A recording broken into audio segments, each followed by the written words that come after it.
त्र्यंबकेश्वर ज्योतिर्लिंग की रहस्यमयी यात्रा। आपको हम बताते हैं त्र्यंबकेश्वर ज्योतिर्लिंग के बारे में रहस्यमयी जानकारी।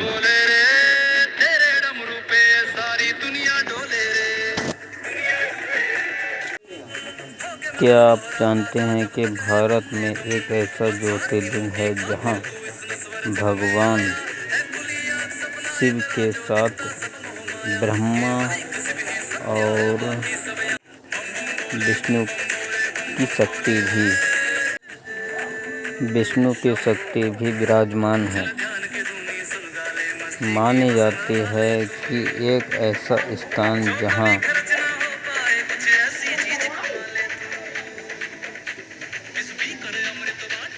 से दक्षिण भारत की पवित्र गोदावरी नदी का जन्म हुआ। आज हम आपको लेकर चलेंगे त्र्यंबकेश्वर ज्योतिर्लिंग का अद्भुत यात्रा पर। हर हर महादेव दोस्तों, आज की इस यात्रा में हम दिल्ली से महाराष्ट्र के पवित्र त्र्यंबकेश्वर ज्योतिर्लिंग तक पहुंचेंगे। रास्ते की जानकारी जानेंगे, मंदिर इतिहास जानेंगे और इस रहस्य को भी जानेंगे जिसने इस स्थान को करोड़ों श्रद्धालुओं की आस्था का केंद्र बना दिया है। कल्पना कीजिए कि दिल्ली की सुबह रेलवे स्टेशन पर यात्रियों की भीड़ लगी हुई है। कोई नौकरी के लिए जा रहा है और कोई परिवार से मिलने जा रहा है। कुछ लोग भगवान के दर्शन के लिए हमें भी महादेव का नाम लेकर अपनी यात्रा शुरू करनी चाहिए। ट्रेन धीरे धीरे दिल्ली से निकलती है और खिड़की के बाहर बदलते दृश्य दिखाई दे रहे हैं। खेत के गांव और शहर और फिर दूर दूर तक फैले पहाड़ भी दिख रहे हैं। करीब एक दिन की यात्रा के बाद हम महाराष्ट्र के नासिक शहर में पहुंच ही जाते हैं। नासिक एक साधारण शहर नहीं है, यह वही भूमि है जिसका संबंध भगवान राम के वनवास से जोड़ा जाता है। नासिक से लगभग 30 किलोमीटर दूर स्थित त्र्यंबकेश्वर ज्योतिर्लिंग है। जैसे जैसे सड़क पहाड़ों की ओर बढ़ती है, वातावरण बदलने लगता है।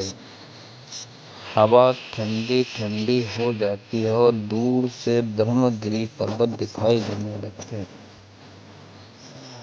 उसके साथ ही अनेकों पर्वत वहां से दिखाई देते हैं, जो उस मंदिर की शान है। यही वह पर्वत है जहां गोदावरी नदी का उद्गम माना जाता है। कुछ ही दूरी में सामने मंदिर भव्य शिखर दिखाई देता है।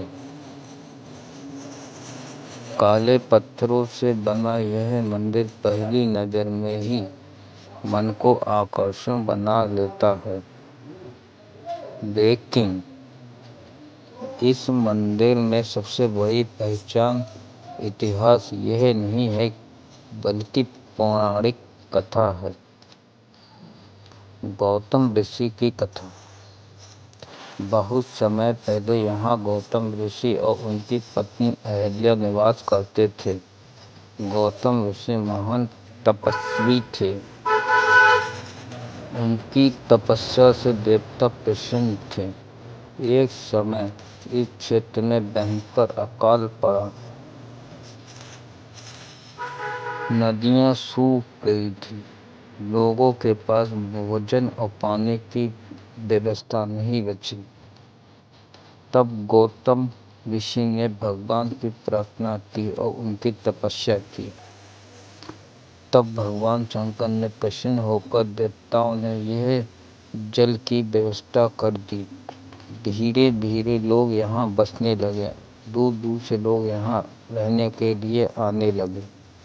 लेकिन कुछ ऋषि गौतम ऋषि बढ़ती प्रतिष्ठा पसंद नहीं आई। उन्हें एक षड्यंत्र रचा। एक दिन एक गाय को गौतम ऋषि के खेत में भेज दिया गया। जब ऋषि उसे हटाने लगे तो दुर्भाग्य गाय की मृत्यु हो गई।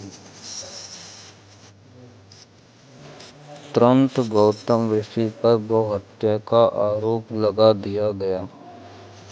गौतम ऋषि दुखी हो गए। उन्होंने पश्चाताप के लिए भगवान शिव की कठोर तपस्या शुरू कर दी। कई वर्षों तक उन्होंने भगवान शिव की तपस्या की। उन्होंने कहा है, तभी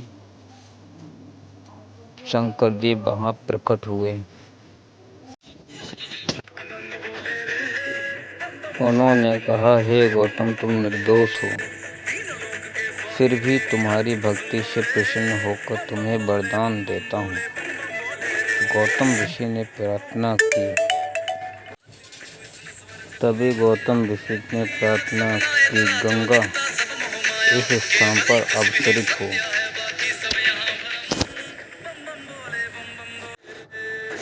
भगवान शिव ने गंगा को पृथ्वी पर आने का आदेश दे दिया।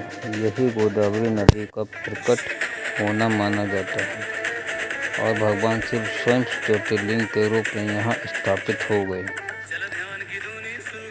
भारत के अधिकांश मंदिरों में एक शिवलिंग दिखाई देता है, लेकिन त्र्यंबकेश्वर स्थित अलग है।